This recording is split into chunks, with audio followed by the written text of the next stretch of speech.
Chaos erupted on Skinwalker Ranch. Travis Taylor was rushed to the hospital after a violent, unexplained collapse that shook the entire investigation. Sensors spiked, the ground trembled, and a blinding flash tore through the east field before every camera went dark. Tonight, we uncover what really happened and why this incident changes everything. Subscribe, because what comes next is far more disturbing. The night had begun with nothing more than a routine sweep across the east field, the kind of quiet pass that usually settled the ranch before darkness tightened around the mesa. The monitors inside the command trailer glowed with steady, predictable readings, and the crew moved with the calm rhythm of practiced habit. But beneath that stillness, something else lurked. An undercurrent the valley had been holding all day, a pressure no one could name, yet every instrument seemed to fear. As the final light drained from the sky, the air thickened, turning sharp and metallic, as if the land itself was warning them to stop. Travis Taylor stepped outside to confirm an unexpected EM spike rising from the base of the mesa. It climbed with unnatural precision, pulsing in measured beats, each one stronger than the last. The crew watched him on the exterior cameras as he followed the readings deeper into the field, his silhouette cutting through the cold. A low vibration began to spread through the soil, rattling the tripods and rippling across the dry grass. Travis paused, raising his meter toward a shimmer drifting just beyond the ridge, an outline bending the air like heat above a furnace. Inside the trailer, Eric Bard called out that the signal was accelerating, sweeping across the spectrum in patterns the ranch had never recorded. The lights flickered, the screens smeared with static, and a sharp crack split through the comms channel. Travis's figure glitched once, then twice, before the feed froze completely. For several seconds, the cameras attempted to recover, struggling to resolve his location through a haze of distortion. When the image finally returned,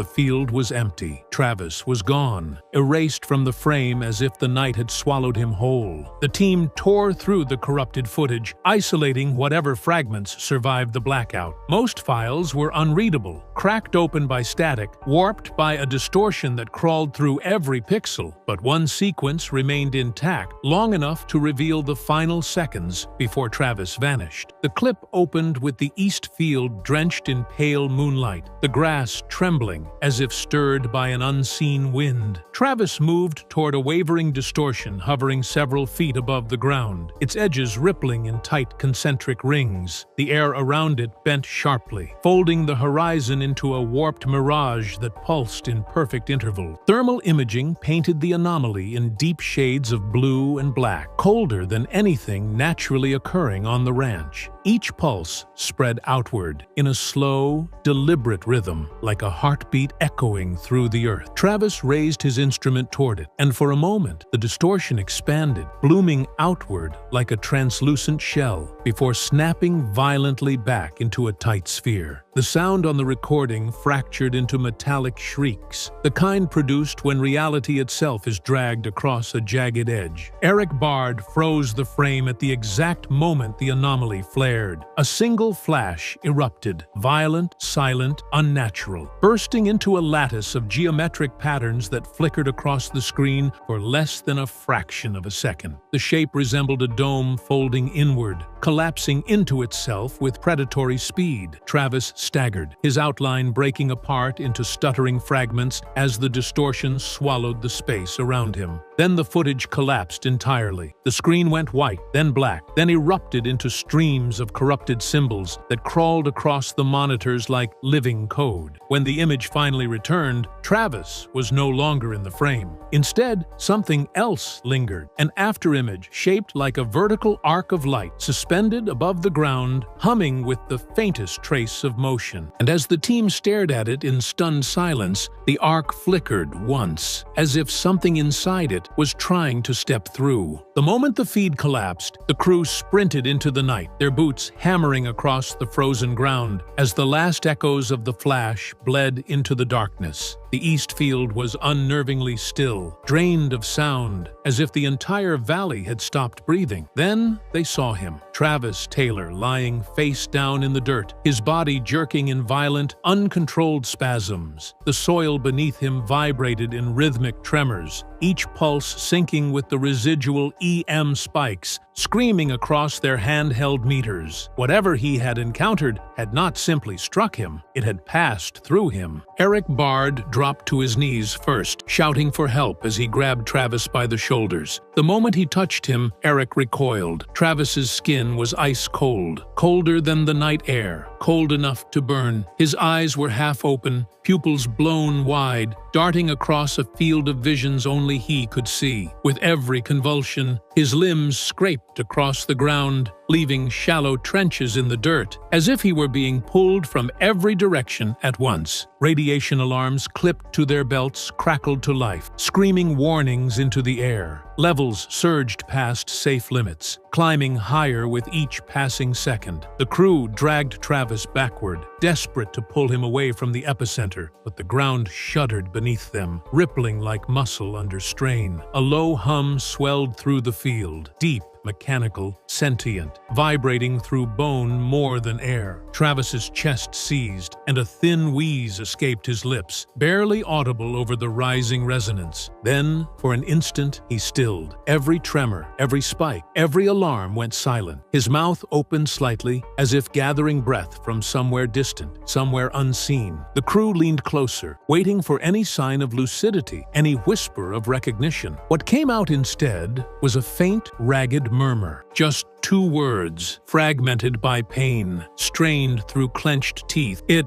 reached. His body convulsed again, harder than before, so violently the team could barely hold him down. And as the hum surged back through the earth, louder, deeper, hungrier, it became clear that whatever had touched Travis hadn't finished with him yet. By the time the ambulance doors slammed shut, Travis's condition had shifted from violent convulsions to a chilling, motionless stillness that unsettled even the paramedics. His pulse flickered in irregular bursts, racing one moment and collapsing the next, as if his body was struggling to sync with 2 rhythms at once. At the hospital, doctors surrounded him with hurried precision, cutting away his shirt to access his vitals, only to stop cold when the marks appeared. Thin, symmetrical patterns etched themselves across his chest and spine, glowing faintly beneath the skin like embers cooling in the dark. The shapes weren't burns, they were too clean, too deliberate, arranged in a geometry no injury could naturally produce. As the medical team worked, the monitors beside his bed began to stutter, their readings jumping in sharp, unnatural spikes. The heart rate monitor climbed in perfect intervals, 3 pulses, pause, 3 pulses, mirroring the same rhythm the ranch had recorded moments before Travis collapsed. Every machine in the room reacted at once, screens flickering, alarms chirping in discordant cries. The staff exchanged uneasy glances, whispering about interference, but nothing explained why only the equipment surrounding Travis was affected. Hours passed, but he remained locked in a half-conscious haze, breathing shallowly, muscles twitching beneath the sheets. When nurses attempted to photograph the marks, the images came back distorted, smeared by streaks of light that bent across the frame. One technician swore she saw the patterns shifting, rearranging themselves like living circuitry beneath his skin. Then, just after sunrise, his body arched violently off the bed, eyes snapping open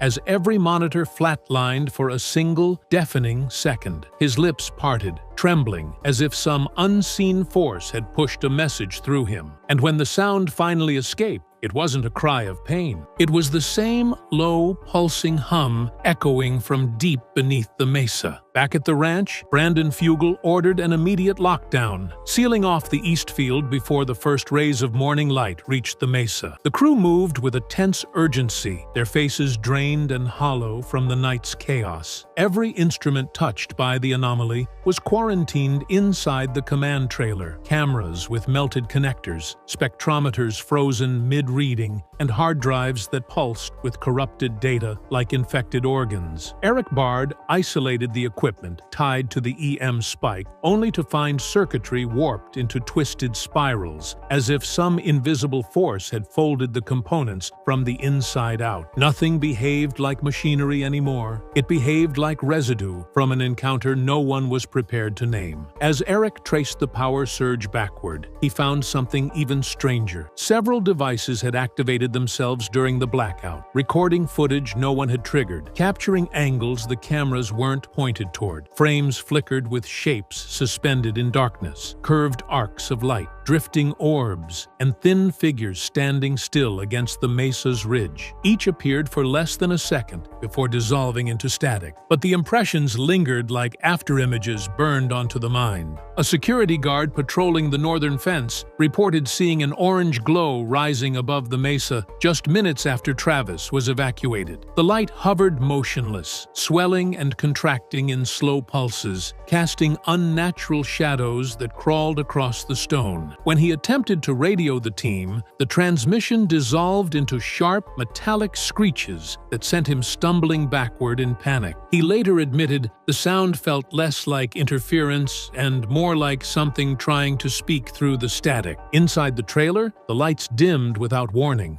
Every monitor shut off, then flashed to life simultaneously, bathing the room in a cold, synthetic glow. Words formed across the screens, jagged and uneven, as if drawn by a trembling hand. "Return the tone." And in that moment, the crew understood the ranch wasn't reacting to their experiments, it was demanding them. The deeper Eric dug into the previous night's readings, the more a single truth became impossible to ignore. The tone they'd broadcast wasn't just another experimental sweep, it was the trigger. Earlier that afternoon, long before the collapse, Travis and Eric had calibrated a new set of frequencies, ones designed to push deeper into the unexplored bands that Skinwalker Ranch had resisted for years. The generator had surged to life with a resonance that vibrated through the soil, humming in layered waves that left the air quivering like disturbed glass. Travis had remarked that it felt too clean, too precise, as if the tone was aligning with something already waiting beneath the mesa. As the generator climbed toward its peak output, several sensors spiked in perfect unison. Instruments that normally behaved like independent watchdogs suddenly mirrored each other, pulsing with a synchronized rhythm that mimicked breath. Eric had paused the sweep briefly, unsettled by how the frequencies seemed to respond rather than propagate. But Travis insisted on continuing. The pattern matched an earlier anomaly they'd never been able to decode. What they didn't know was that they had replicated a pitch recorded only once before, buried inside an obscure Ute oral account referencing the voice that wakes the sky. Hours later, after the collapse, Eric replayed the generator logs only to discover that the tone had never stopped. Even after the power cut, even after the systems went dark, the waveform continued broadcasting from a source the team couldn't trace. It wasn't coming from their equipment anymore, it was emanating from the ground itself. The soil across the east field vibrated in low, granular waves, humming with the same frequency they thought they had shut down. The earth had learned the tone, absorbed it, and begun replaying it with an intelligence that defied every law of acoustics. More alarming was the pattern embedded within it. Hidden beneath the primary resonance were harmonic layers, subtle, precise, almost mathematical, forming structures that resembled encoded instructions. Eric filtered them, slowed them, inverted them, but one terrifying conclusion grew clearer with every pass. The tone wasn't a broadcast, it was a reply, and the more he analyzed it, the more it shifted, adapting in real time to every modification he made, as if something beneath the mesa was listening closely and adjusting its voice to match his. By sunrise, the ranch had transformed from an isolated research site into a sealed perimeter,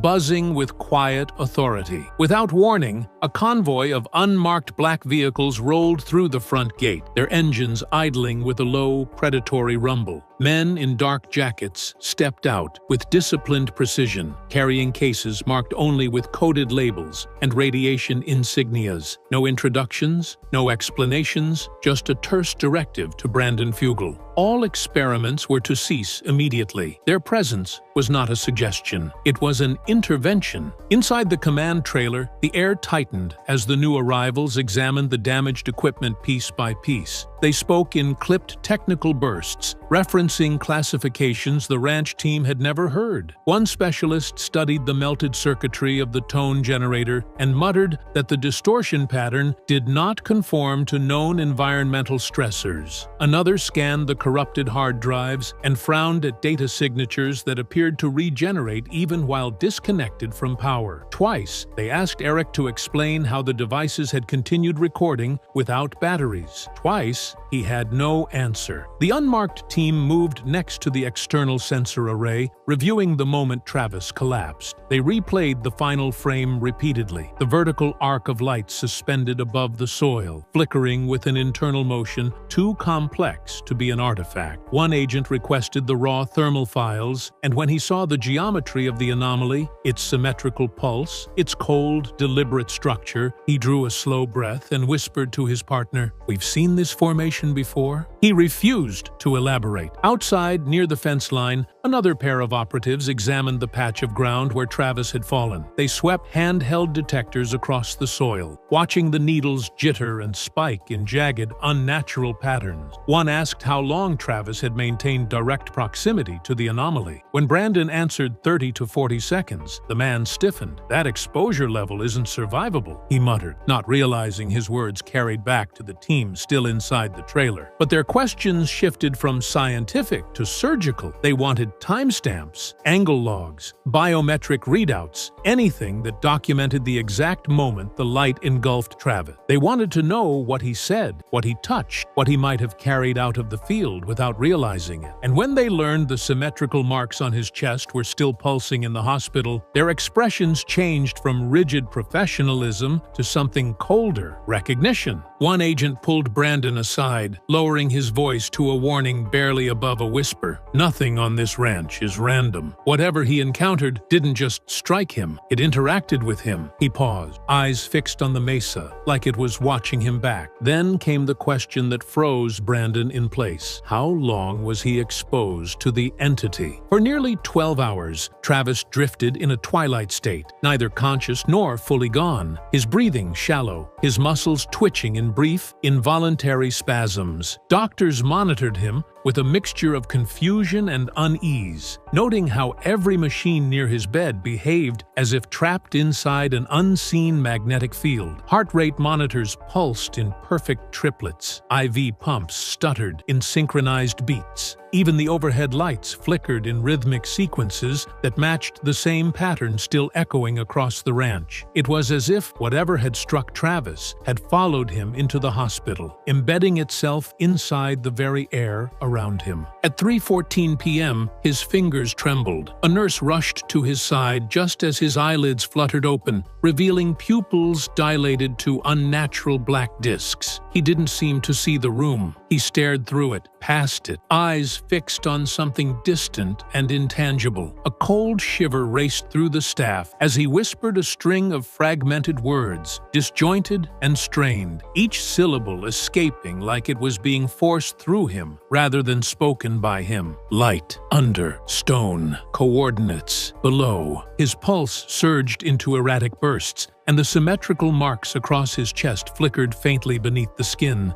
glowing in perfect unison with the beeping monitors. The doctor leaned close, trying to steady him, but Travis suddenly gasped, as if yanked back from a precipice only he could see. His body arched, and his voice dropped to a trembling whisper. "It followed me." The temperature in the room plunged, frosting the edges of the heart monitor. One nurse stepped back, swearing she heard a low hum vibrating through the floor, resonating up her legs like distant machinery, waking beneath concrete. Then, without warning, Travis snapped fully awake, his eyes locked onto the ceiling, wide and terrified, as if recognizing a presence hovering just above him. Breathing in ragged bursts, he grabbed the doctor's sleeve with surprising strength. "Is the tone still playing?" he demanded. Before the doctor could answer, every machine in the room flared at once, screens brightening into blinding white as a deep pulsing vibration tore through the walls. And for the first time since the incident, Travis began to cry. At the ranch, the quiet should have returned with Travis gone, but instead, the land behaved like a wounded animal, restless and alert. Hours after the ambulance disappeared down the dirt road, the sensors spread across the east field activated on their own. Their displays flickered to life without power commands, broadcasting the same 3-beat pulse that had haunted every experiment leading up to Travis's collapse. The readings didn't drift or fade. They strengthened, growing sharper, louder, more deliberate, until the entire data board inside the command trailer pulsed in a synchronized throb, as if mimicking a heartbeat deep beneath the mesa. Eric Bard paced between monitors, tracing the signals as they drifted along the ridgeline. Their origin point was impossible, buried somewhere inside solid rock. The ground outside trembled in shallow shivers that rattled the tripods and sent dust sliding off the trailer roof. Even the animals sensed the shift. Cattle refused to graze near the fence line, gathering instead in tight circles with their heads fixed toward the mesa, lowing in anxious, guttural tones that echoed across the valley. Local residents began calling the ranch within minutes. Some reported silent orbs drifting above the canyon, gliding effortlessly against the wind. Others described a low mechanical hum vibrating through their homes, so deep it rattled dishes in cupboards and made windows buzz in their frames. One family claimed their porch lights flickered in the same 3-beat pattern before shutting off entirely. Whatever had struck the ranch was spreading outward, rippling across the basin like a stone dropped into dark water. Back at the hospital, Travis lay propped in a dim recovery room, pale and silent. Doctors had cleared him for observation, unable to identify a single medical explanation for the symmetrical marks that continued to pulse beneath his skin. When Brandon and Eric finally entered his room, he looked at them with hollow eyes, as though pieces of him were still trapped out there in the dirt where he fell. He whispered that the light hadn't stopped after the collapse. It had followed him, clinging to the edges of his vision like a silhouette waiting for permission to step forward. During discharge paperwork, the nurse checking his vitals hesitated. The radiation monitor clipped to her belt began chirping, softly at first, then louder, its needle rising toward the red. She checked the device, thinking it malfunctioned, but the readings only climbed higher the closer she moved to Travis. When he exhaled, the monitor spiked violently. Then, Travis looked at Brandon with a distant, trembling clarity and whispered, "It's coming back!" And miles away, on the ranch he'd just escaped, the sensors began pulsing in perfect rhythm. 3 beats, pause, 3 beats, like an approaching signal counting down. Something happened at Skinwalker Ranch that nobody is talking about. The cameras stopped rolling. Experiments that had been running for months were suddenly halted. Crew schedules were wiped clean, and the silence that followed wasn't the comfortable quiet of a production break. It was the heavy silence of something gone terribly wrong. The timeline is crucial to understanding what happened. In late spring of last year, production was in full swing. The team had scheduled a series of experiments designed to test a hypothesis they'd been developing over multiple seasons, that specific locations on the ranch responded to electromagnetic stimulation in ways that suggested intelligence or at least complex reactive systems.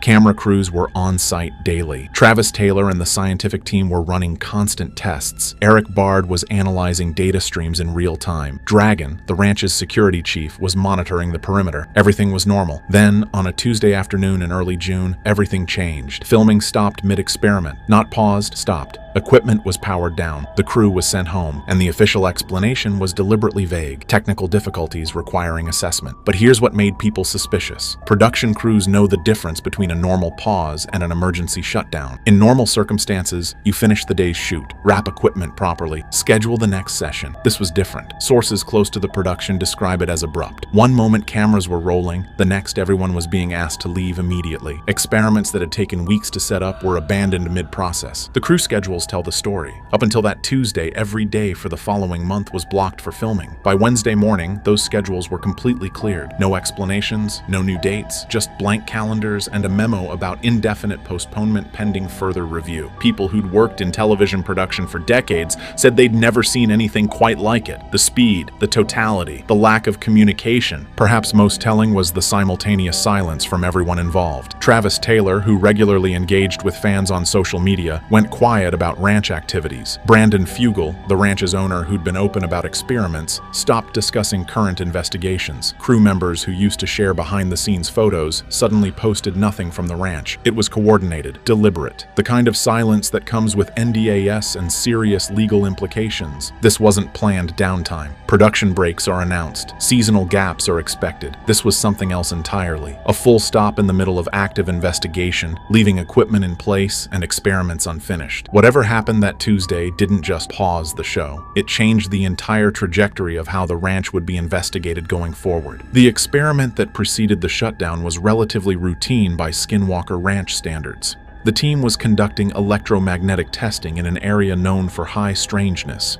using a combination of RF spectrum analyzers, magnetometers, and high-speed cameras. They'd done similar tests dozens of times. This should have been unremarkable. What made this different was the consistency of the anomaly. In past experiments, strange readings would appear briefly, spike, then disappear. Interesting, but inconclusive. This time, multiple instruments detected the same phenomenon simultaneously, not just one sensor malfunctioning or picking up interference. Every piece of equipment, calibrated independently, registered identical anomalies at precisely the same time. According to sources familiar with the data, the readings didn't match any known category. It wasn't standard electromagnetic interference from power lines or radio towers. The signature was completely different. It wasn't geological activity. Seismographs showed no corresponding movement. It wasn't atmospheric. Weather conditions were stable. And it wasn't equipment failure, because once they swapped in backup instruments, the readings continued unchanged. But here's what really disturbed the team. The anomaly had structure. It wasn't random noise or chaotic signals. It showed patterns.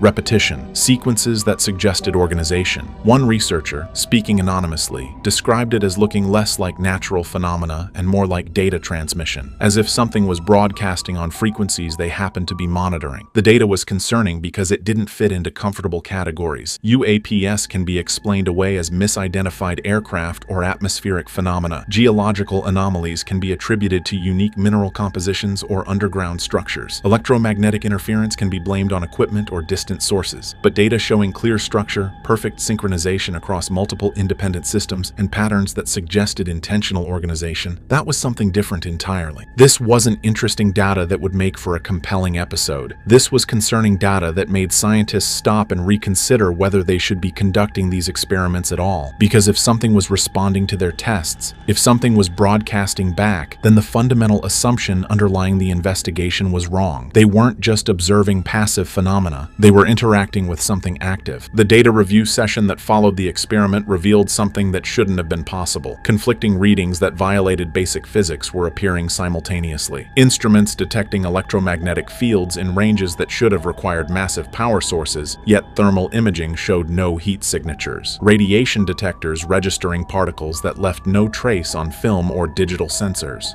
Audio equipment picking up frequencies below human hearing range, but sound pressure meters showing no corresponding waves. Scientists on the team started using a term they'd avoided throughout the entire investigation: impossible. Not unlikely, not unexplained, impossible, because the data sets were mutually exclusive. If Instrument A was correct, Instrument B's readings couldn't exist. If Instrument B was functioning properly, Instrument A's data violated known laws. Yet both were calibrated correctly, both were functioning as designed, and both were recording contradictory realities. Then came the detail that made everyone stop talking and start genuinely worrying. The signals didn't stop when they shut down the equipment. Standard protocol after capturing interesting data is to power everything down, verify the anomaly disappears, then power back up to see if it returns. This helps eliminate the possibility that your own equipment is creating the phenomena you're trying to measure. They shut down every piece of electronic equipment on the ranch. Generators, computers, sensors, everything. The baseline readings should have dropped to near zero. Instead, the signal persisted. Not as strong, but definitely present, which meant whatever they were detecting existed independent of their observation. It was there whether they were measuring it or not. And somehow, impossibly, their instruments were still detecting it even when powered off. But the truly disturbing realization came came when they analyzed the pattern over time. The signal wasn't random, it wasn't consistent, it was adaptive. During the first hour of testing, it appeared in one frequency range. When they focused their instruments on that range, it shifted to another. When they broadened their monitoring, it split across multiple frequencies. It was as if something was testing their capabilities,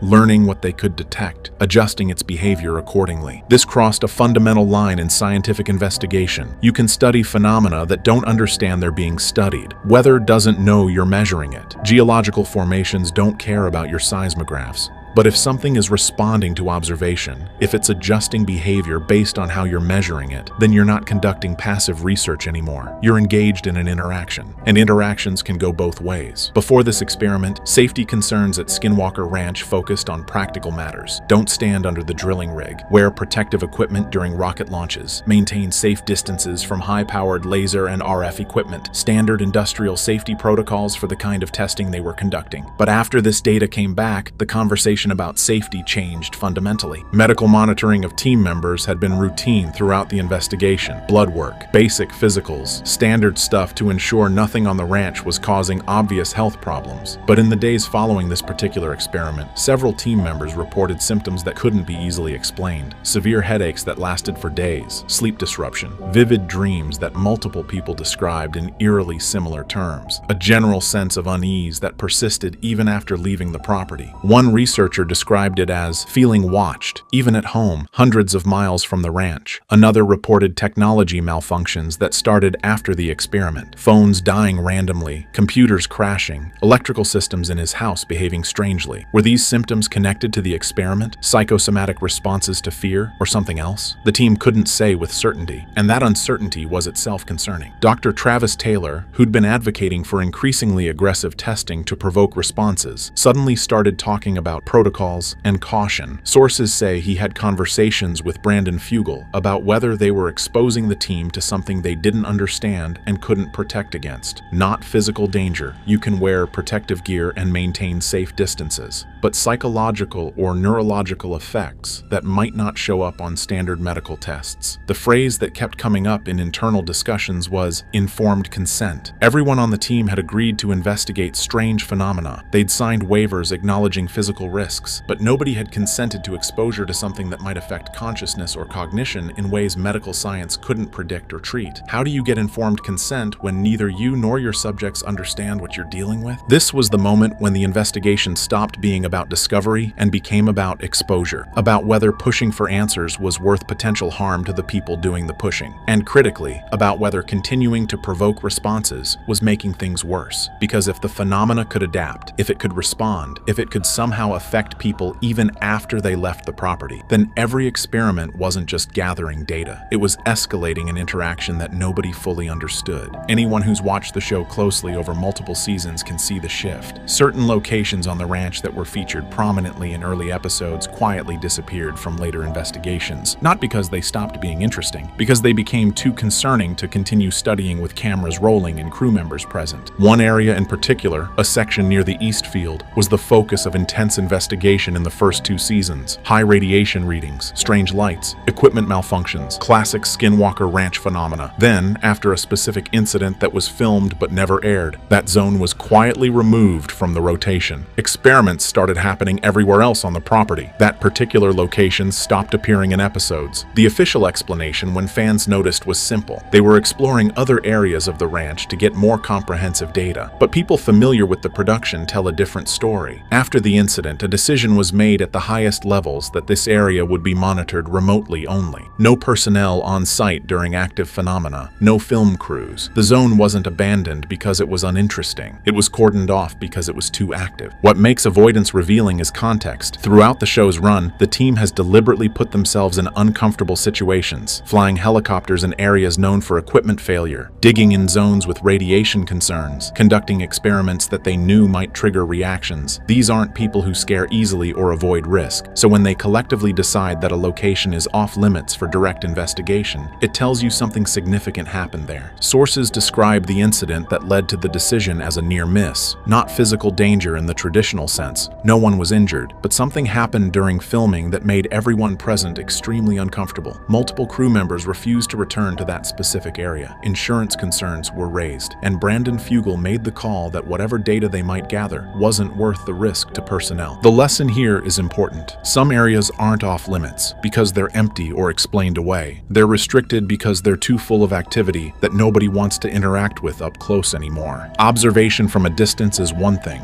Direct exposure is something else entirely, and the decision to maintain distance after years of aggressive investigation speaks volumes about what they experienced in that zone. One of the strangest aspects of the shutdown involves the delayed reaction to footage. During filming, everyone on site was focused on equipment, data streams, and immediate observations. The atmosphere was professional, scientific, controlled. Yes, strange things happened, but in the moment, with cameras rolling and a job to do, people stayed focused on documentation. The unease came later, during the review sessions when editors started going through raw footage frame by frame, when producers watched everything that had been captured without the distraction of being on site. That's when people started seeing things that nobody noticed during actual filming. Details in the background, patterns in the data visualizations, sequences that didn't make sense when viewed in isolation, but became disturbing when seen in context. One editor described the experience as watching something change the longer you looked at it. He'd review a segment, mark it for inclusion, then come back to it hours later and see something different. Not literally different, the footage hadn't changed, but his perception of what was happening in the frame had shifted. Details that seemed insignificant during the first viewing became prominent. Patterns emerged that he couldn't unsee once noticed. Multiple crew members reported that reviewing footage affected them more than being on the ranch during filming, which doesn't make logical sense. You'd think direct exposure would be more impactful than watching recorded video in a comfortable editing bay. But the repeated viewing, the ability to pause and examine frames, the process of trying to understand what they'd captured, that's what got under people's skin. Then came the reports from people who worked on the footage off-site, away from the ranch entirely. Editors in Los Angeles, color correction specialists in New York, sound designers who never set foot in Utah. They started reporting strange experiences, dreams about the ranch, a sense of being observed while working on specific segments, technology problems that seemed concentrated around footage from particular experiments. This is where things get genuinely unsettling. If phenomena could somehow extend beyond the physical location through recorded media, then documentation wasn't a safe distance observation anymore. It was a vector. Every copy of the footage, every hard drive, every review session, potentially extending whatever was happening at the ranch to people who'd never been there. The real shock didn't come from being present during the experiments. It came from trying to understand what had been captured afterward. Networks shut down productions for predictable reasons: budget overruns, declining ratings, cast conflicts, safety violations, standard entertainment industry issues that happen all the time and get resolved through normal business processes. What happened with Skinwalker Ranch wasn't any of those things. The show was profitable, ratings were strong, the team worked well together. By every conventional metric, production should have continued. But there's a difference between a ratings problem and a liability problem. Ratings can be fixed with better marketing or format changes. Liability issues, especially ones involving crew health and safety, require immediate action and careful legal review. When multiple people start reporting psychological effects, when medical concerns arise, when insurance companies start asking questions, that's when network executives get involved directly. Sources within the network describe a series of high-level meetings that happened in the days following the shutdown. Legal teams were consulted, insurance carriers were notified, medical professionals were brought in to evaluate crew members.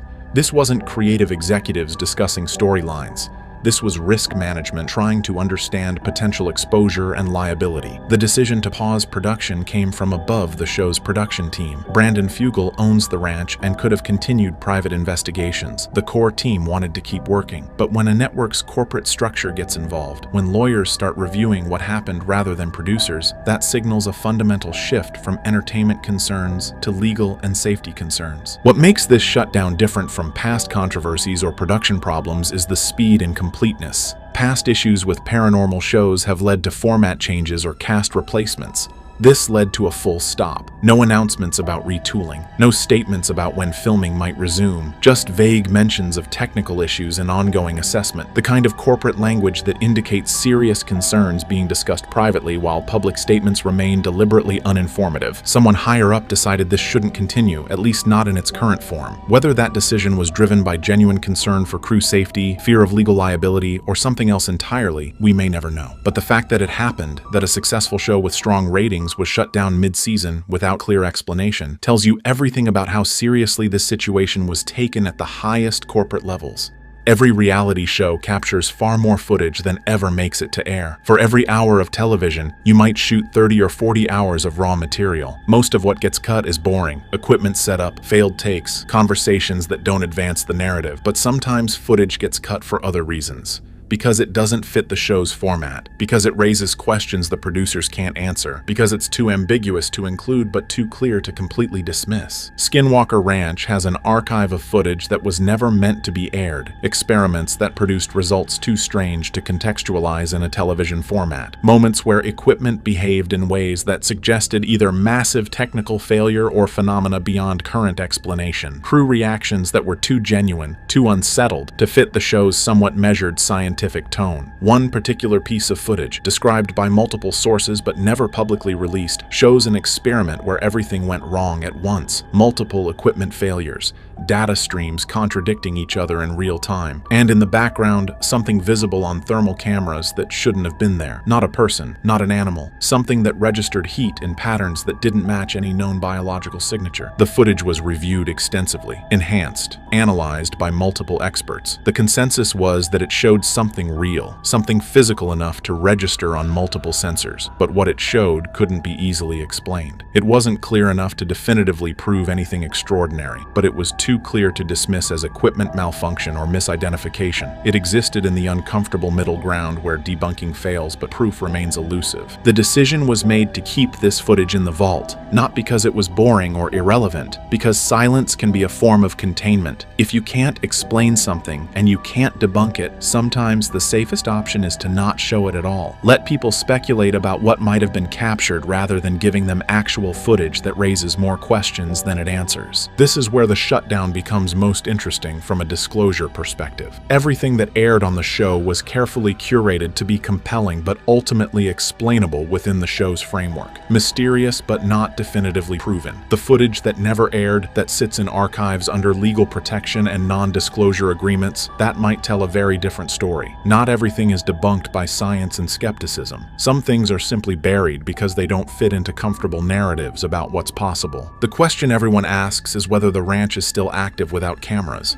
whether experiments continue privately, whether the phenomena that made Skinwalker Ranch famous persist when nobody is watching or documenting. The answer, based on everything we can piece together, is yes. Activity continues, investigation continues, but the nature of how it's being studied has fundamentally changed. Brandon Fugal has made it clear the ranch remains a focus of serious scientific investigation, but that investigation is happening differently now. More remote monitoring, more automated data collection, less direct human presence during active phenomena. The shift suggests lessons learned from whatever led to the shutdown. That proximity to certain events carries risks that can be mitigated through distance and technological intermediation. The patterns observed over years of investigation suggest that whatever happens at Skinwalker Ranch doesn't depend on human observation. The phenomena existed before the show. They'll exist after. Cameras and scientific instruments might make the events visible and documentable, but they don't create them, which raises an uncomfortable question. If filming stops but activity continues, what was the investigation actually accomplishing besides documentation? Some researchers argue that aggressive investigation, deliberately provoking responses, attempting to trigger phenomena through experimentation, might have escalated whatever exists there. That each rocket launch, each drilling operation, each electromagnetic pulse wasn't just observing passive phenomena, but actively engaging with something responsive, and that engagement potentially made things worse. The shutdown might represent a recognition that the paradigm was wrong. You can't treat treat intelligent, responsive phenomena like laboratory subjects. You can't provoke and measure something that might be measuring you back. The scientific method works beautifully for studying things that don't know they're being studied. It becomes problematic when the subject of investigation is aware of the observer and potentially capable of responding in ways that affect the observer. Looking forward, Skinwalker Ranch will likely remain an active research site, but the research will be more cautious, more respectful of boundaries that weren't clear until they were crossed, less focused on making compelling television, and more concerned with understanding phenomena without unnecessarily escalating interaction. Because the ultimate lesson of the shutdown is simple. Stopping observation doesn't stop activity, but it might stop whatever consequences come from aggressive investigation of things we don't yet understand. Season 6 of The Secret of Skinwalker Ranch was supposed to deliver answers. Instead, it revealed something so disturbing that even Dr. Travis Taylor, a man of science, was left speechless. Beneath Utah's red earth, the team uncovered what appears to be a buried intelligence, something ancient, engineered, and very much alive. The ranch didn't just fight back, it warned them, "Stay tuned," as we break down the moment the mystery of Skinwalker Ranch was finally solved, and why that truth may be far more terrifying than anyone expected.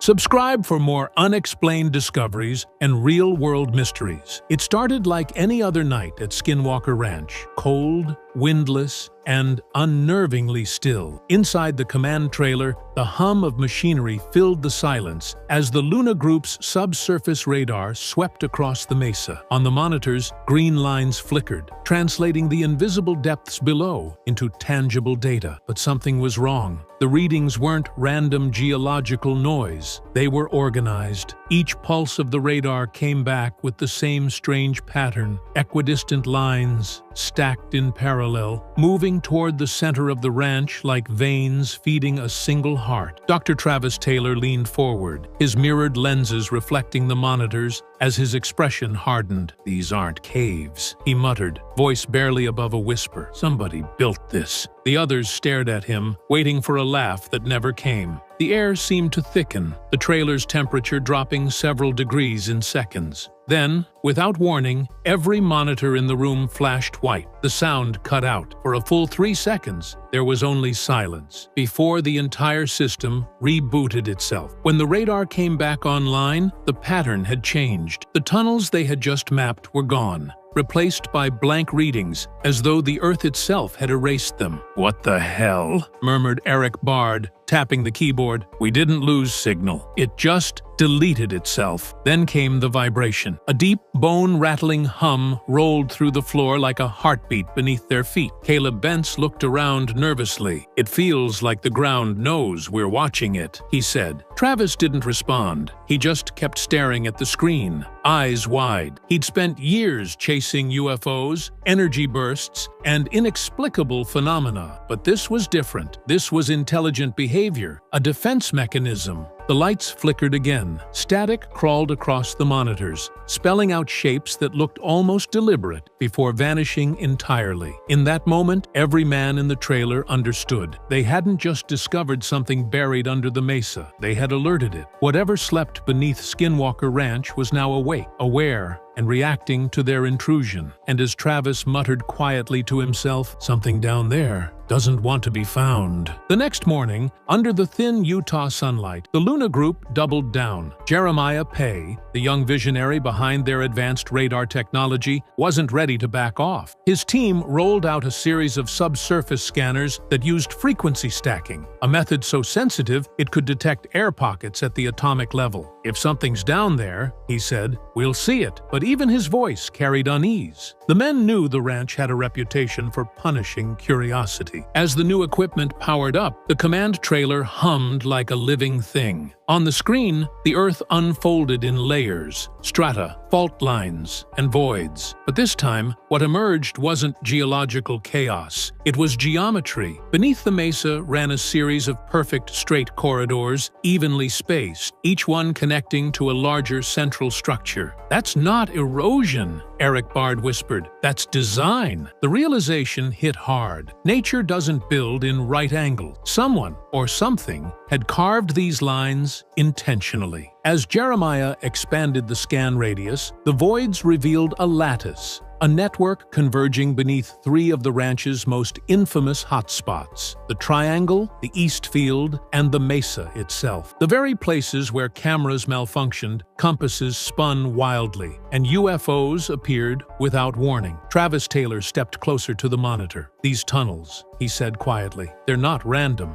They're laid out like a system, power lines or arteries. The more data streamed in, the clearer it became. Whatever was buried below was engineered for function, not chance." Then it happened again. The radar feed flickered. A pulse of interference hit the signal, sharp and rhythmic, like a heartbeat. "That's biological," Caleb muttered, half joking. But no one laughed. The instruments began vibrating violently, and a faint metallic tone rang through the trailer, rising in pitch until the windows rattled. Jeremiah shouted over the noise, "We're losing coherence!" before cutting the power entirely. When the silence returned, everyone could feel it, that eerie, heavy awareness in the air, like being watched from below. Travis broke the tension with a voice that sounded less like a scientist and more like a man who'd glimpsed something he wished he hadn't. "This isn't geology," he said, shaking his head. "It's surveillance." And as the team exchanged uneasy glances, a chilling thought settled in. Maybe they weren't mapping the Mesa at all. Maybe the Mesa was mapping them. By the third night, the air around Skinwalker Ranch felt electric. Static clung to every surface, and even the ground seemed to hum with a low mechanical vibration. Inside the command trailer, the Luna Group ran a synchronized deep scan, layering thermal, magnetic, and radar imagery in one sweep. If the Mesa had secrets, this was the night they'd finally be exposed. The first few passes came back normal. Soil density, mineral veins, fractured bedrock. But then, the screen shifted. A cluster of shapes began forming beneath the center of the triangle. At first, it looked like an error, a blur of overlapping frequencies. But as Jeremiah's team stabilized the signal, the blur resolved into structure. The readings showed a massive hollow void, perfectly symmetrical, buried more than 400 feet below the surface. Its walls were smooth, its boundaries precise, a chamber so large and mathematically clean it couldn't have been formed by any natural process known to geology. The room fell silent except for the low hum of the monitors. Travis Taylor adjusted his glasses, staring at the data. "That's not natural," he said flatly. "That's built." His voice cracked slightly at the last word. When they rotated the imaging, the true scale came into view. The chamber spanned nearly the length of a football field, with angular corridors connecting it to the same lattice of tunnels they'd discovered earlier. One of those tunnels ran directly beneath the metallic anomaly that had destroyed their drills years ago. The same spot where Thomas Winterton had suffered that inexplicable skull swelling. The pieces were starting to align in ways that defied reason.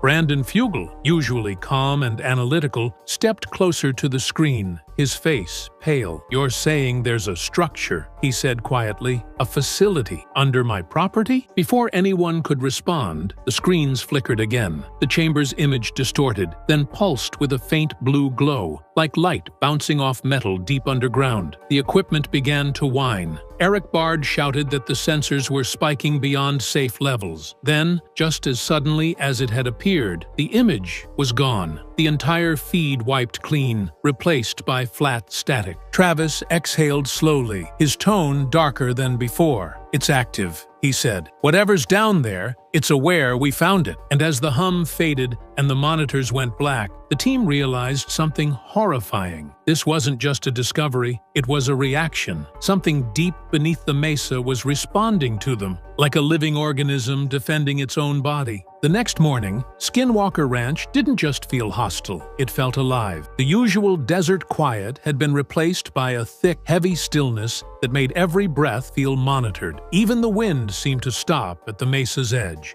as if obeying invisible boundaries. Brandon Fugal described it best. "It's like the air itself is listening." Inside the command trailer, chaos was brewing. The Luna Group had barely recovered from the previous night's system crash when new interference began to crawl through their instruments. Monitors flickered with phantom readings, timestamps looped backward, and GPS units started displaying coordinates that didn't exist on any map. Jeremiah Pay slammed his keyboard in frustration. "It's like it's rewriting our data in real time," he said. "Something's hijacking the signal." Eric Bard's voice cut through the confusion. "Check the EM readings." Travis Taylor bent over the console. His mirrored lenses reflected a growing spike on the screen. The energy was off the charts, emanating from the same coordinates where the radar had detected the underground chamber. "It's not just interference," Travis muttered. "It's a response." Then came the physical reaction. Every device inside the trailer, phones, tablets, even watches, began vibrating in unison.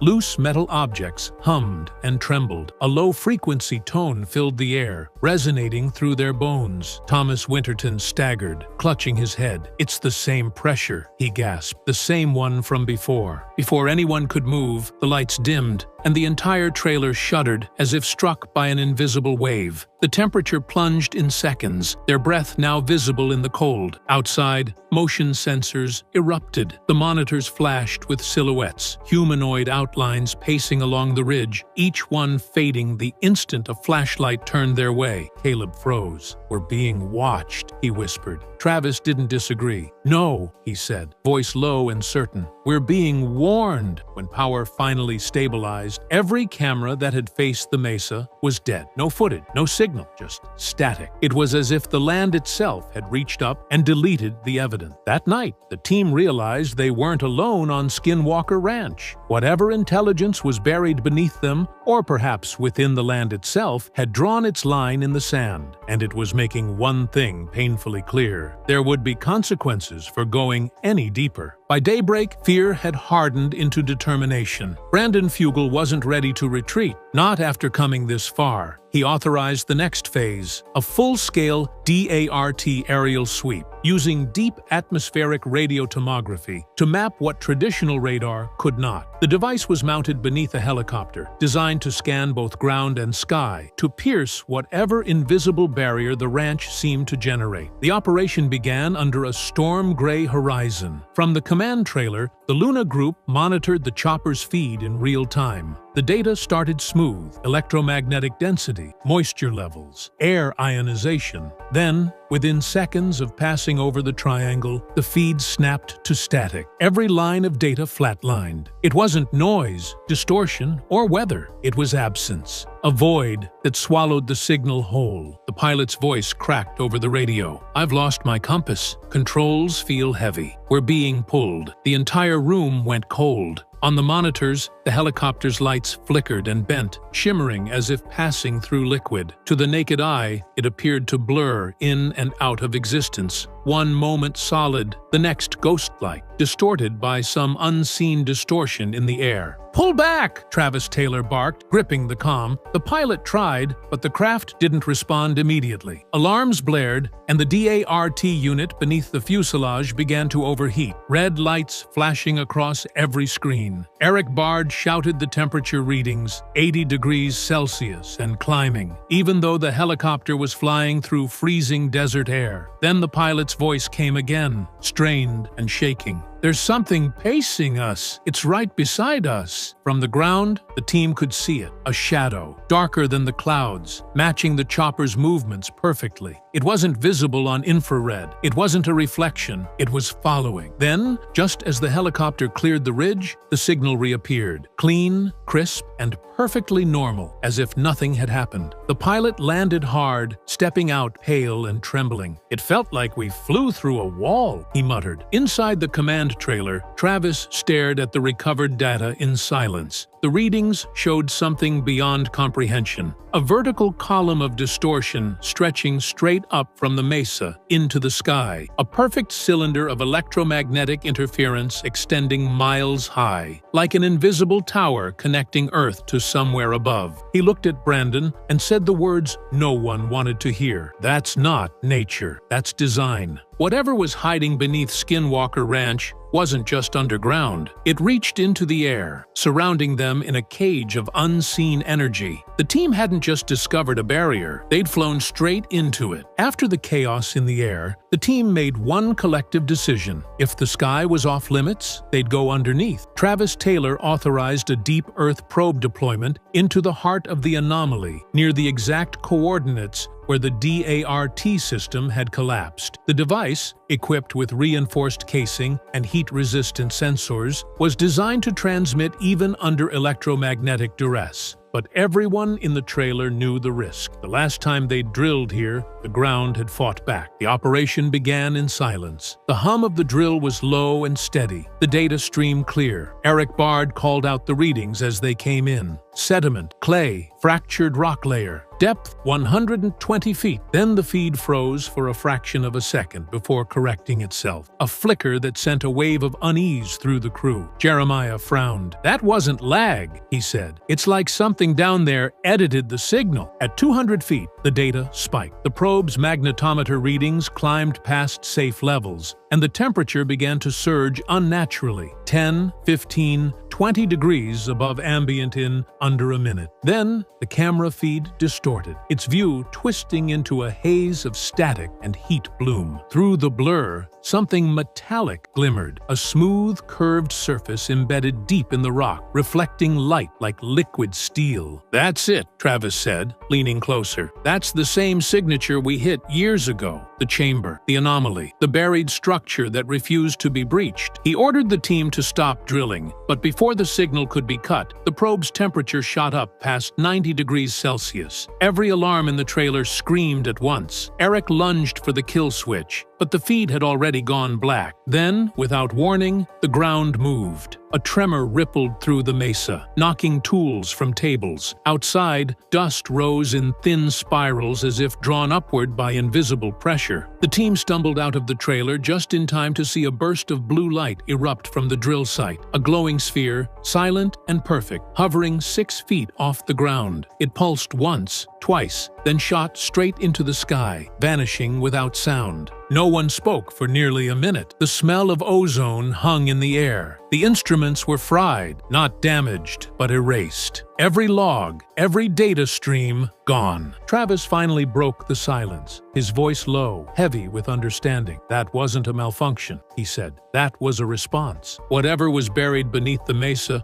wasn't dormant, it was alive, and now it knew they were trying to reach it." The probe's destruction had crossed a line. The evidence was undeniable now. Skinwalker Ranch wasn't reacting by accident. It was responding with precision. Brandon Fugal wanted answers, but for the first time, even his confidence seemed to waver. "If that light was a defense mechanism," he muttered, "then we're not just studying the phenomenon, we're provoking it." Travis Taylor gathered the team inside the command trailer. The air felt heavy, the silence punctuated by the faint hum of fried equipment still cooling on the table. On the main screen, Eric Bard replayed the final moments before the probe went offline, frame by frame, pixel by pixel. Between the flashes of static, they could see it, a faint outline, spherical and perfectly symmetrical, embedded in the earth. It wasn't a rock formation. It wasn't metal debris. It was shaped like a machine. Jeremiah Pay enhanced the contrast, overlaying readings from the magnetic field data. The image sharpened, revealing a honeycomb-like pattern across the surface. Hexagonal grooves, too uniform to be natural. "It's manufactured," he said. "And it's massive." The room fell silent. The team's working theory turned darker with every revelation. If the tunnels they had mapped were deliberate and the structure beneath was constructed, then the ranch itself was part of something ancient, perhaps something still operational. Thomas Winterton broke the silence. "So, we're basically living on top of what? A reactor?" Travis shook his head. "Not a reactor," he said grimly. "A system." He zoomed in on the data streams they'd recovered before the blackout. These electromagnetic bursts aren't random. They're patterned, timed, like a heartbeat. The realization hit everyone at once. The ranch wasn't just guarding something. It was something, a living, intelligent mechanism disguised as landscape. Before anyone could speak, the trailer lights dimmed again. The EM meters spiked on their own,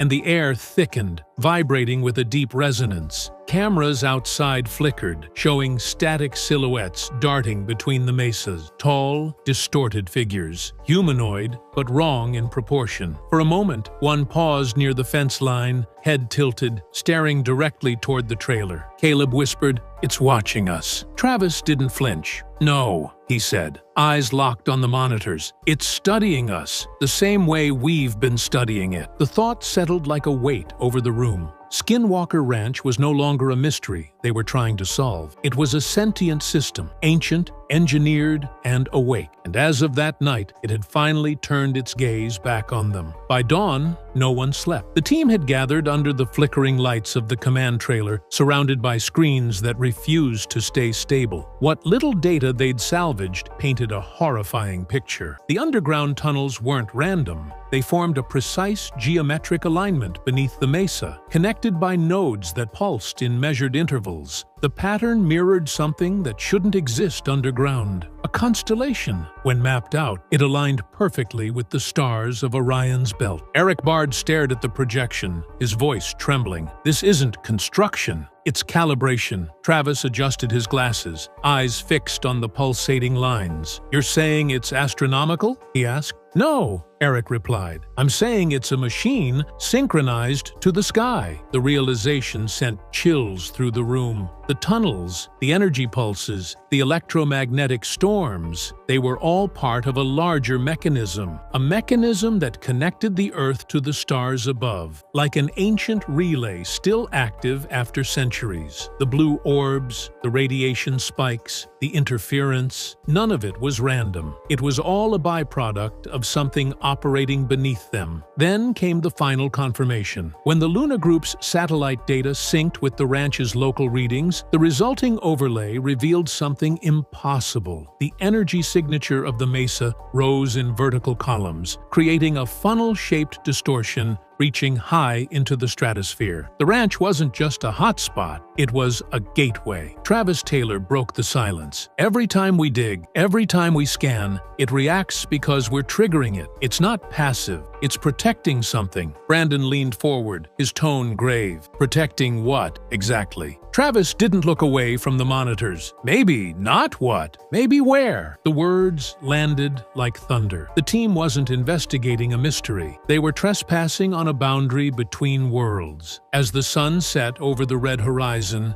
the instruments went silent again. The mesa pulsed once more, faint but deliberate, as though exhaling after being disturbed. For the first time since their arrival, no one spoke. The data was undeniable. Skinwalker Ranch was not a place of random phenomena. It was a designed system, intelligent, aware, and reactive. And if the team was right, they hadn't uncovered the heart of the mystery. They'd only grazed the surface of something vast, something ancient that had been watching long before humans ever set foot in Utah's desert. Travis turned off the final monitor, his reflection flickering in the black screen. "We came here to find the truth," he said quietly, "but maybe the truth was never meant to be found." Outside, the mesa rumbled one last time, a low, resonant hum, as if answering back. Then, silence. Dr. Travis Taylor is finally breaking his silence. Minutes ago, he revealed that an entire episode of The Secret of Skinwalker Ranch was permanently banned, not because of safety, not because of technical failure, but because of something they recorded in the sky that night. A silent object hovering above the mesa disrupted every camera, sensor, and data log simultaneously. Production never aired the episode. Until now, no one knew why, and what Travis just exposed may explain why government officials arrived before sunrise. Subscribe before we continue. It began with a hesitation. During a recent behind-closed-doors interview for a scientific symposium, Dr. Travis Taylor was discussing the evolution of Skinwalker Ranch research when a reporter asked a casual question about never-before-seen data. Travis paused, long enough that the room fell silent. Then, instead of brushing it off like he had done countless times in past interviews, he leaned into the microphone and quietly admitted that one investigation during production was forcibly halted, and the entire episode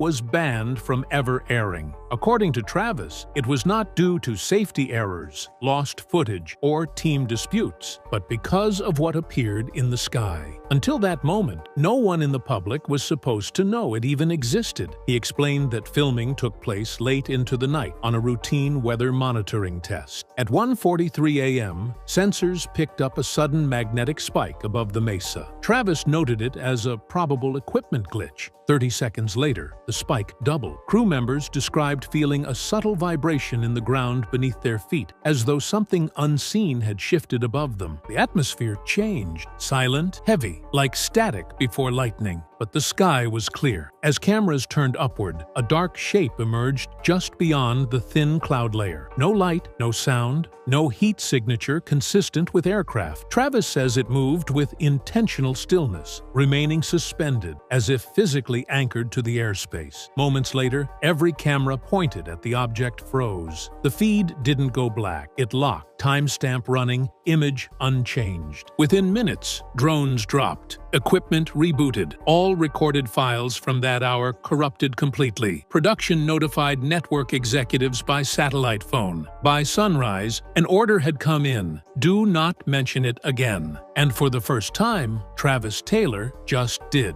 According to Travis, what made that night so disturbing wasn't just the unidentified object floating silently above the mesa. It was how impossible it was to scientifically categorize. At first glance, the team suspected an experimental military drone or satellite flare. But the object seemed to generate no thermal trace, no transponder signal, and exerted sudden localized electromagnetism without registering any known propulsion. The data captured in the first 18 seconds before the equipment failure reflected directional interference, almost like targeted pressure applied to specific camera angles. It reacted to being observed, Travis stated. He claims they captured a split-second frame before system lock, a shape almost disc-like, but appearing semi-translucent, as if light warped around it. The absence of heat signature puzzled him most. If it was metal, we'd see thermal buildup. If it was plasma or energy-based, there would be dissipation. This was neither. Moments after the still image was frozen, several team members reported experiencing short-term disorientation. One crew operator described it as "my depth perception twisting inward." Another, usually skeptical, claimed a high-frequency ringing sound for nearly 40 seconds that didn't register on any device. The stationary weather sensors, however, spiked into what Travis described as vector disturbance frequencies, anomalous readings known to mimic gravitational variation.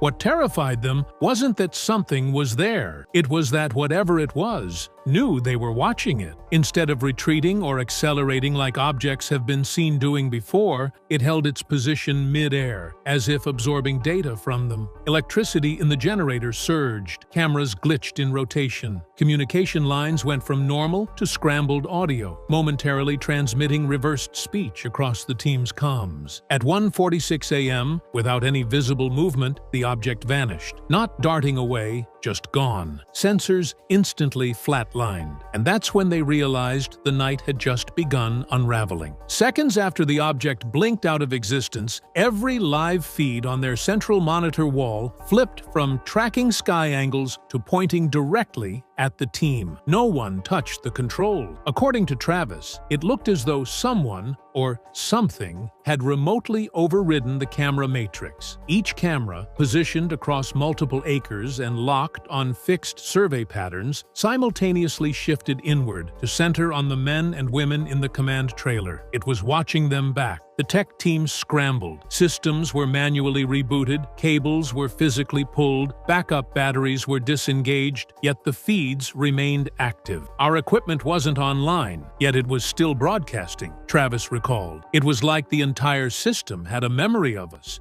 even after it was dead. Audio clips recovered later were far worse. A total loss of radio communication occurred for 2 minutes and 24 seconds. But during that blackout, static wasn't silent. Instead, fragments of conversations, their own voices from earlier in the evening, began playing back, distorted and reversed, as if mocking them. One clip repeatedly looped Travis's earlier statement: "We must observe without interfering." Only the playback distorted it into something horrifying. "We observe. You interfere." Temperature inside the trailer dropped 15 degrees in under a minute. Cold, without wind or reason. The generator outside surged erratically. Several crew members described feeling as if an invisible pressure pressed against their chest, making breath difficult. A seasoned military contractor, normally composed under stress, abruptly exited the trailer without explaining why and refused to return for the remainder of the night. When the camera feeds finally cut to black, one screen, just one, remained lit.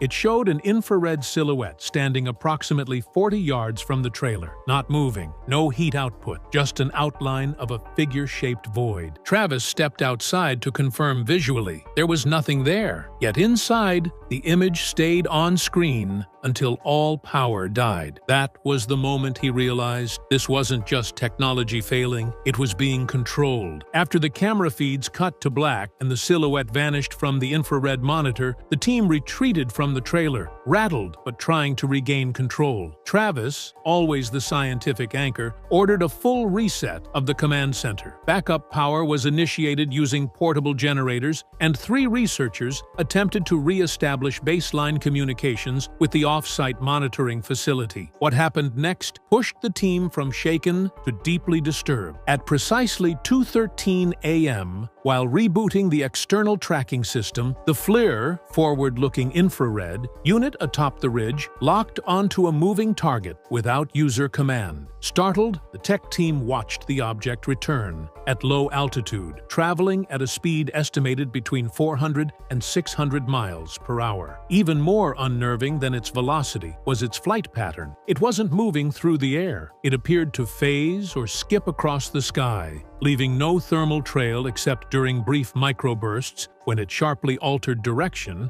at impossible angles. "This thing didn't bank like an aircraft," Travis later explained. "It pivoted like it wasn't flying, like it was teleporting in extremely short bursts." 3 seconds later, every animal in the surrounding field went silent. 25 seconds after that, seismic sensors registered a sudden, intense, energetic pulse originating above the mesa, approximately 250 feet off the ground. The atmospheric pressure spike caused several on-site monitoring tablets to shatter without impact. The smell of ozone filled the air, and a faint electrical crackling could be heard, described by one crew member as like static crawling across metal. The unidentified object paused directly above the mesa plateau, motionless for nearly 18 seconds. During that stillness, all remaining audio logging equipment captured a low-frequency humming that fluctuated between 17 and 19 hertz, the same range associated with migraine induction, visual disturbances, and flight or fight activation in humans. Several crew members reported nausea, disorientation, and extreme emotional unease. Then came what terrified them most. The object didn't just depart. It ascended vertically at such velocity, the instrumentation could only record the start of acceleration before contact was lost. No sonic boom,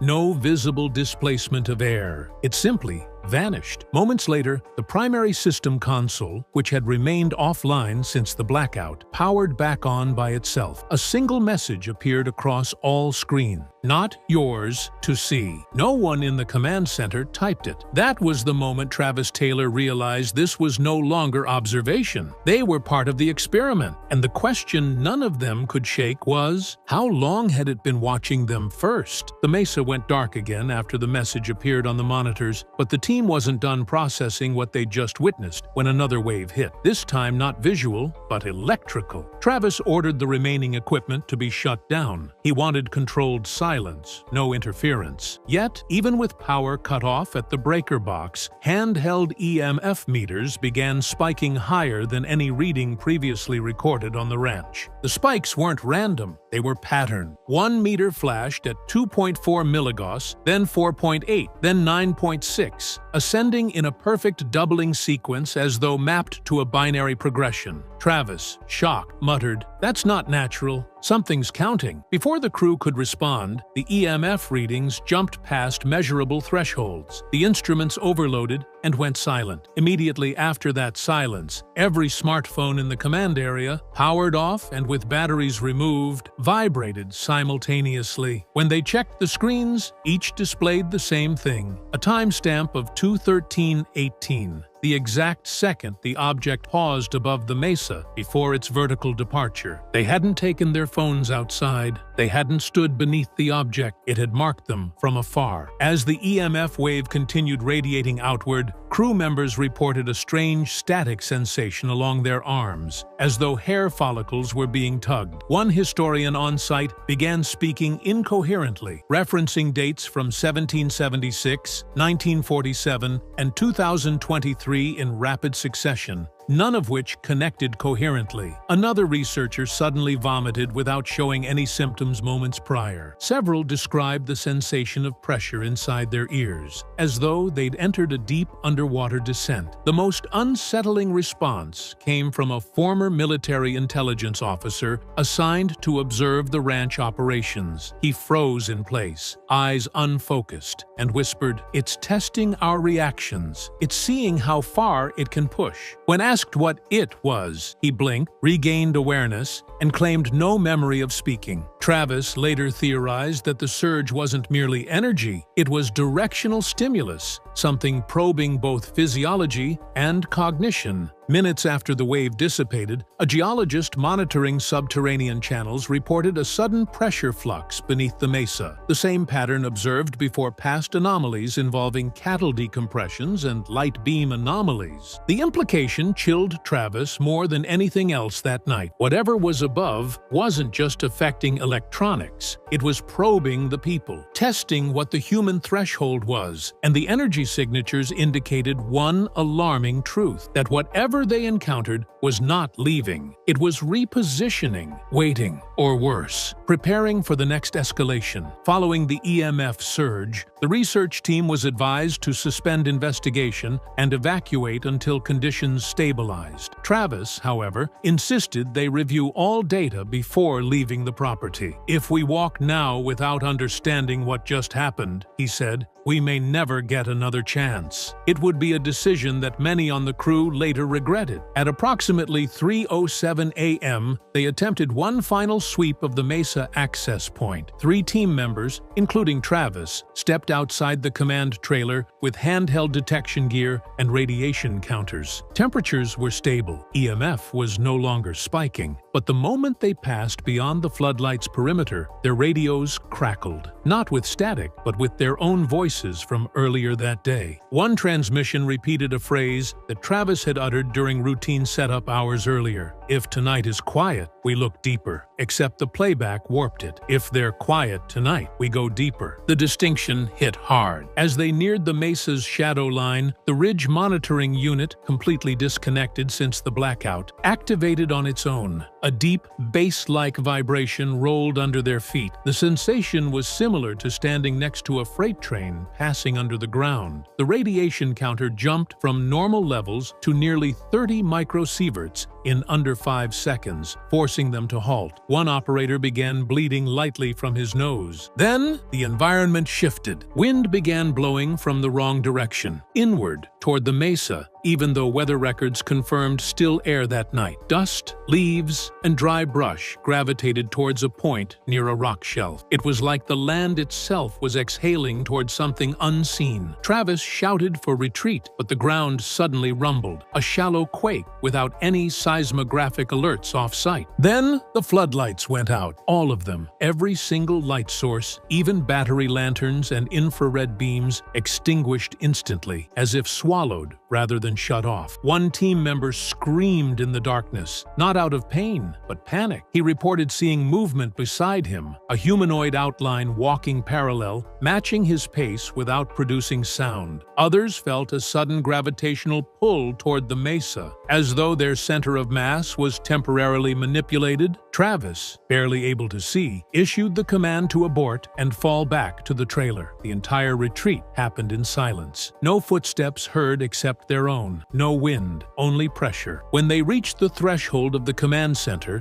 and crossed under the canopy, the lights returned. Instant, no flicker. Everything was exactly as it had been 5 minutes prior, except one piece of equipment, a handheld thermal scope, had captured a single frame during the blackout. On reviewing it, white-hot signatures of multiple human-shaped figures could be seen descending from above the mesa, spaced evenly apart, right where the air pressure had centered minutes earlier. Travis marked that moment in his private field log with a single sentence: "It didn't want us near that location, not to observe, not to understand, because something was there it was trying to protect or hide." And that is when he knew if they stayed any longer, they wouldn't have been allowed to leave. Once the team reassembled inside the command trailer, shaken and covered in dirt, an urgent internal debate began, not about what they had witnessed, but whether any of it should ever leave the ranch. Multiple crew members argued it posed too great a risk, not only scientifically but psychologically and possibly politically. Travis, visibly distressed but trying to maintain composure, stated that what they recorded could redefine everything we think we understand about physics, surveillance, and possibly intelligence that predates us. Minutes after power fully stabilized, backup drives automatically initiated data synchronization through the network hub. But something happened that no one had expected. The footage and sensor logs tied directly to the blackout window began vanishing in real time. Audio clips were replaced with blank static. Video feeds rewound and rewrote themselves to erase the object above the mesa, the thermal outlines, and all EMF telemetry from the surge. A tech specialist attempted to isolate the data and force manual preservation, but the system overwrote everything directly on the drives. When they disconnected them physically, the damage was already done. It was as if the ranch itself had edited the files. A heated confrontation erupted. One senior advisor demanded they report the incident to federal partners immediately, claiming the signature was not of known terrestrial origin. Another, who had observed similar anomalies tied to classified projects, countered, warning that disclosure could result in shutdown of the entire program and seizure of all personal materials. One researcher, in near tears, suggested destroying the surviving notes entirely and quietly ending the investigation before someone got hurt. That's when the head of security entered the room with updated clearance protocols from higher up. According to him, the incident had already been forwarded through encrypted channels, but the official response was chillingly brief. Suspend analysis. Do not pursue replication. Not for public release. No mention of safety. No questions about what happened. Just a directive to stop. Travis pushed back. He argued that halting investigation meant abandoning all scientific integrity. What we saw was deliberate, he said. Whatever interacted with us demonstrated the ability to not only affect our surroundings, but to erase our documentation of it. If we don't try to understand it, we remain at its mercy. But the reply that came next from the comms officer silenced the room. They didn't say, "Don't research it." They said, "Don't try to show it." That distinction landed like a warning shot. It wasn't that the discovery couldn't be studied. It simply couldn't be witnessed by anyone outside that compound. And so, that's how the decision was made. Not to deny what happened, but to contain it. The footage wasn't just lost. It was intentionally buried because someone or something had made it very clear that the world isn't supposed to see what really happened that night above the mesa. In the months that followed, silence became policy. Contracts were extended, statements were moderated, and that night was officially categorized as data corrupted due to environmental interference. But off-camera, the crew's behavior spoke volumes. Several members left the field entirely, some reporting persistent nightmares of a figure standing beyond their window, while others claimed their electronics would activate without power, just like the ranch equipment did during the incident. One technician even relocated out of state, telling a colleague, "I can work somewhere with ghosts or creatures, but not something that watches you think." Travis quietly preserved fragments of evidence through handwritten logs and voice recordings made on analog analog devices, machines incapable of remote access. In one log, he wrote, "Whatever we encountered did not react to us. Its appearance triggered our observation systems. We weren't recording it, it was activating us." When production resumed, the Mesa episode was scrapped and replaced with safer content. Viewers saw controlled edits, lost equipment data, unstable weather. No mention of airborne anomalies. But earlier this year, during a private panel, Travis broke the script. Without naming specifics, he said, "There was one night when the ranch decided what it would let us see, and it chose something we weren't prepared for." That comment was cut from official release within 24 hours, but a leaked offline clip now circulates quietly among researchers. Travis ended his private memo with a chilling line. "We keep trying to study the phenomenon, but what if that night it was studying us? Not to harm, but to measure response." And that leaves one final question, the one the footage didn't erase. If it already knows how we react, what happens when it decides to test us again? Beneath the rugged terrain of Skinwalker Ranch lies a cabin investigators were never meant to find. A weather-beaten patrol shelter used by the ranch's head of security, known only as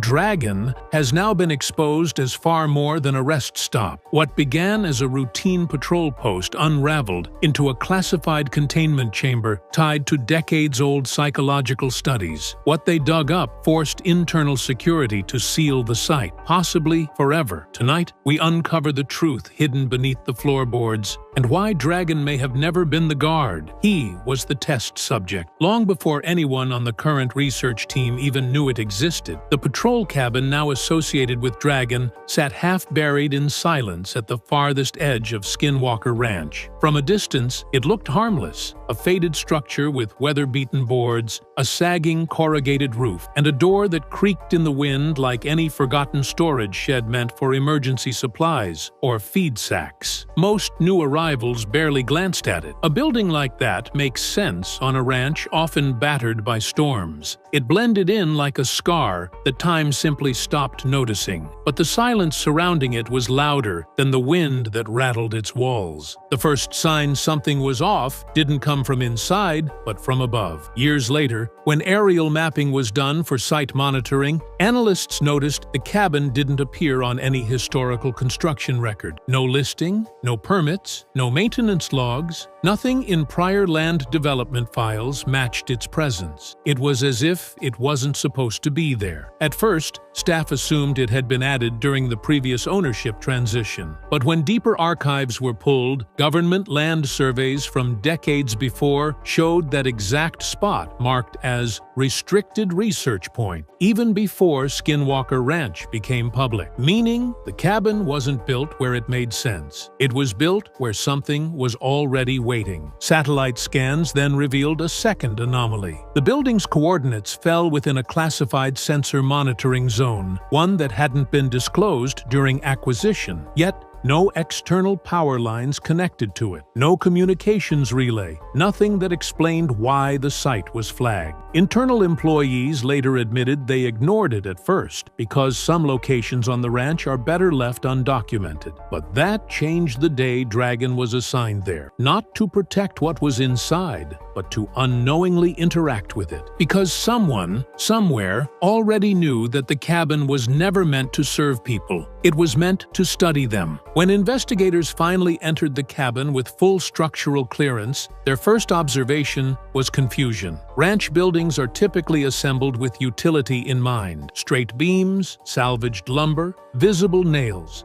Basic insulation. This cabin followed none of those conventions. The interior dimensions measured nearly 3 feet larger than the external foundation, an impossibility without intentionally engineered manipulation. Nails were embedded in spiral configurations rather than linear framing, indicating repeated internal reconstruction, not to repair weather damage, but to modify chamber layout. Someone had rebuilt parts of it from the inside many times, not due to decay, but precision. Underneath the rotting floorboards, something far more alarming emerged. Industrial-grade electromagnetic grounding plates, the kind used in classified laboratory environments designed to prevent external signal interference or contamination of energy readings. These plates weren't just installed. They were anchored above soil that appeared chemically sterilized. Multiple layers of metallic shielding were positioned to block frequencies rather than protect from weather. No ranch utility shed would ever require that level of electromagnetic suppression. In fact, it shouldn't even be possible to install such technology that deep without formal contracting, heavy machinery, and recorded power logistics. Yet no construction files existed, no record of delivery trucks, no engineering correspondences, nothing. Environmental sensors inside the cabin displayed temperature fluctuations in exact 5-degree increments at scheduled intervals, regulated with precision akin to controlled lab testing. Dust drifted abnormally, collecting only on surfaces away from hidden sensor alignments. Even the air felt unnaturally dense, as though designed to transmit static memory rather than store humidity. According to sensory log reconstruction, the space behaved less like shelter and more like an active test chamber tuned to interact with living cognitive presence. When the engineering blueprints surfaced through partial digital recovery, the reality became undeniable. The cabin was not built to protect staff from ranch phenomena. It was built to maintain sustained exposure to it. A passive observation box manipulated to seem harmless, yet designed like a waiting trap with layered influence circuitry embedded into every board and beam. The real question wasn't how it was built without anyone noticing. It was who approved constructing a psychological exposure chamber disguised as a ranch shack. Dragon officially joined the security division, believing his role was standard: monitoring restricted zones, tracking perimeter breaches, deterring trespassers. On paper, his assignment seemed logical. In reality, he had been marked for this role years earlier. Data reconstruction from decrypted research archives revealed that his employment file overlapped with psychological compatibility assessments from a retired Cold War behavioral project. Traits flagged as ideal for long-term exposure testing: emotional restraint, high observational focus, strict adherence to routine, minimal reactive behavior, were identical to what his recruitment form highlighted as professional strengths. This match was not accidental. He fit a pre-established test subject profile. Internal logs recovered beneath the cabin listed those traits under a column labeled Subject Stability Threshold, Phase 3, Qualification. His name never appeared in full. Instead, his initials were cross-referenced next to coded reference strings, suggesting he was evaluated long before he stepped onto the property. What he believed was a standard security screening actually mirrored historical psychological trial formatting from classified personnel conditioning program. Investigators reviewing this alignment stated that he was not hired because he was well suited for security. He was placed because he was suited for influence induction. As months passed, changes in Dragon's personal logbook began reflecting subtle cognitive interference. Entries transitioned from precise, professionally structured reports to fragmented expressions of discomfort, short thoughts, incomplete sentences, increased emotional weight without clear trigger. In isolated recordings, he described sensing shifts in his mood and physical energy when near the cabin. He began noting feelings of being observed without environmental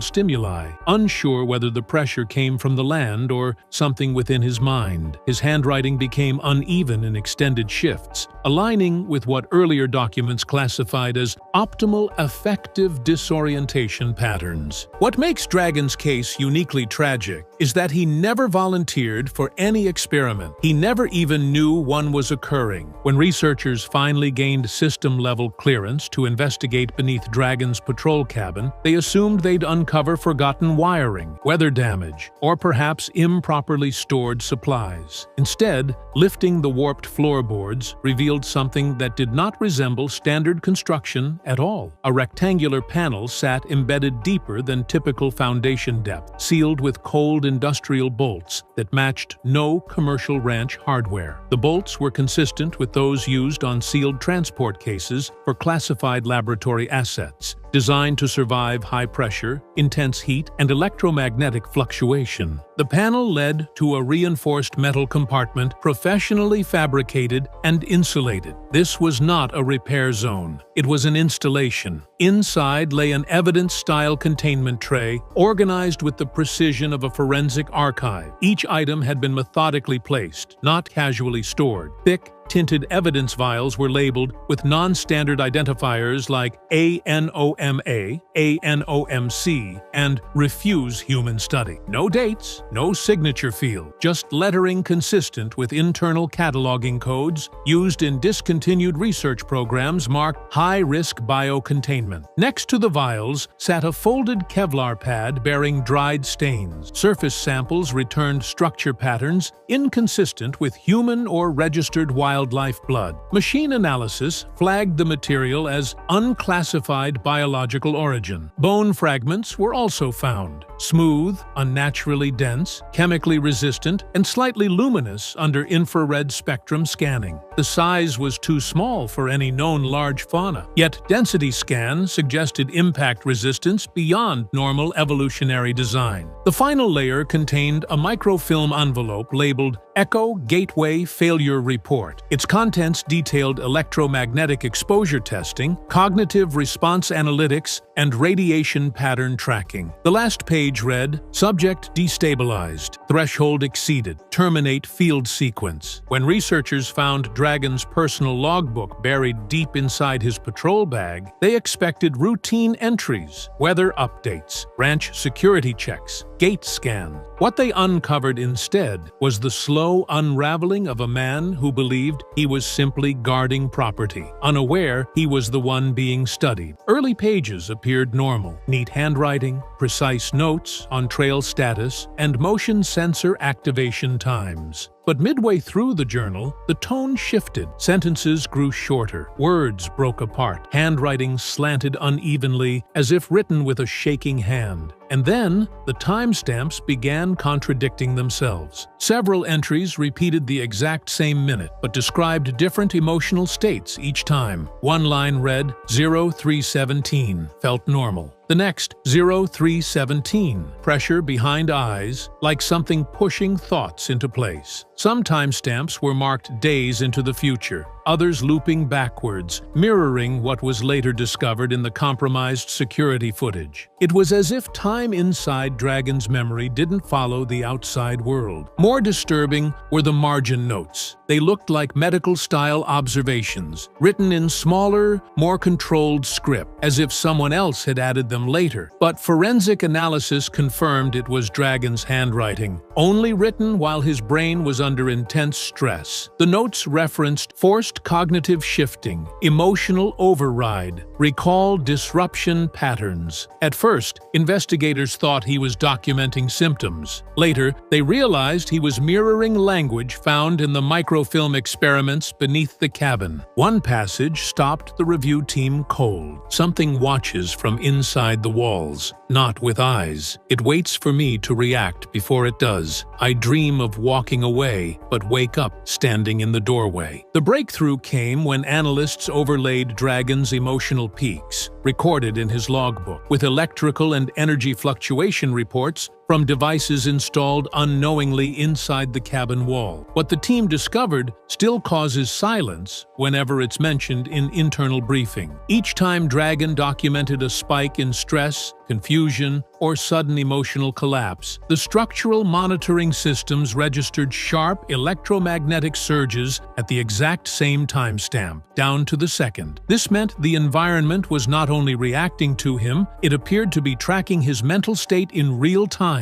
Archived data from the recovered files showed layout diagrams of the cabin labeled Anchor Zone, Cognitive Trigger Line, and Exposure Conduit. These were not ordinary structural markers. They matched terms used during classified Cold War field research involving prolonged isolation and interaction with non-standard environmental stimuli. The cabin, according to these blueprints, wasn't intended to protect him. It was built to encourage contact with an unseen influence. Further review found audio interference synchronized with Dragon's log entries. In recordings captured during his patrols, low-frequency pulses appeared intermittently whenever he expressed heightened fear in writing. Special sound analysis revealed nearly inaudible human-like resonance waves layered beneath the low hum. When separated digitally, these pulses formed rhythm patterns resembling neural response triggers used in cognitive field tests. That meant whatever was affecting him wasn't random. It was behaving as though it was responding. But the most alarming finding wasn't found in audio or electrical logs. It came from thermal mapping scans conducted months after his final entry. The scans revealed a consistent temperature dip, exactly 5 degrees, for 7-minute intervals, matching the precision of Dragon's behavior shifts mentioned in his journal. Exact timing, exact change, every single day. What the team uncovered next was something that had never been discussed on camera, not during official briefings, not even behind closed doors on the ranch. When experts finally processed the microfilm labeled Echo Gateway Failure Report, the contents shattered any remaining assumption that Dragon was merely the first person affected. It revealed there was a previous subject, someone who was never supposed to be mentioned again.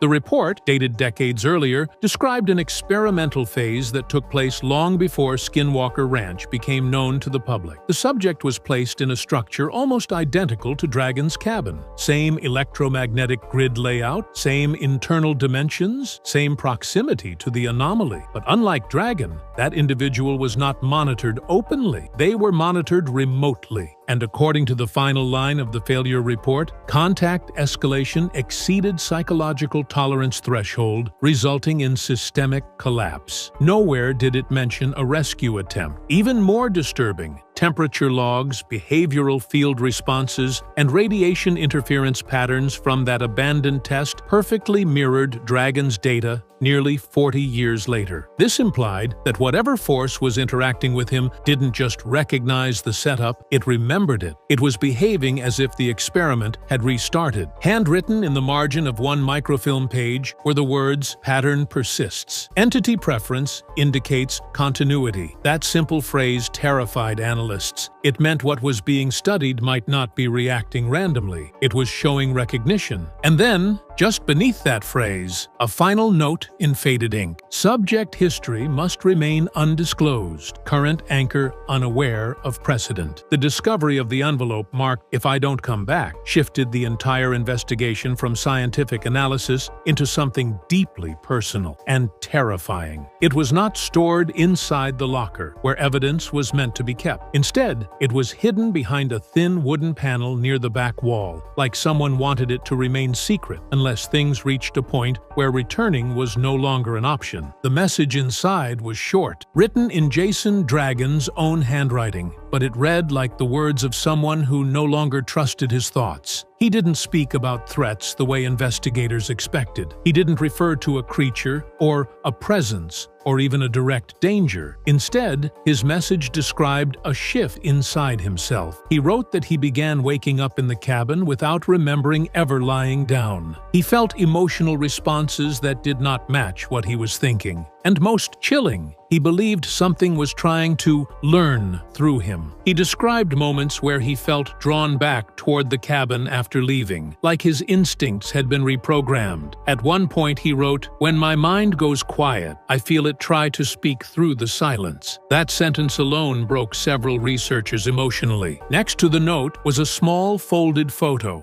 It showed Dragon standing outside the cabin during normal patrol, appearing calm and focused. But what was handwritten on the back made experts question whether the person in the picture was even the same man who wrote the letter. The words read, "This is me," before the cabin noticed. The note ended with one final warning, left like a desperate instruction. Do not enter alone. The cabin does not forget who it watches. The final breakthrough came not from letters or hidden compartments, but from the last working camera pointed at the patrol cabin. At first glance, the recordings appeared normal. Quiet nights, still wind, empty ground. But just days before Dragon stopped showing up to work, the footage began displaying anomalies that experts still cannot explain. Time didn't move forward or backward. It began replaying itself differently. A minute of footage would play, then rewind, then repeat. But each time, tiny changes appeared. A rock that had been on one side of the frame would shift inches, even feet, without any visible movement. Tree branches bent at angles differing between loops. In one sequence, the cabin appeared wider than before, and then narrower in the next loop, despite never physically changing. The strangest clip showed a metal toolbox near the entrance, a toolbox that, according to team logs, was not placed there until 3 days after the timestamp on the recording. It was labeled as reverse time footage, reality recorded from the future. When researchers slowed the footage frame by frame, they noticed faint flashes along the screen edges, not camera glare, not insects, and not weather interference. The shapes matched the symbols found in the microfilm labeled Echo Gateway Failure Report, almost like whatever this was, it was trying to communicate. Soon after, things escalated. In one recording, the shadow of the camera pole began to fade until it disappeared altogether, even though the real pole was still standing outside. Then the entire image turned black. No error codes, no static, no signal loss, just silence. Over the next 24 hours, every camera facing the cabin stopped working the same way. Not because the devices broke, because something stopped allowing them to see. The decision was made to seal the cabin permanently. Dragon avoided interviews. The team locked the evidence, and Skinwalker Ranch quietly marked the area as restricted.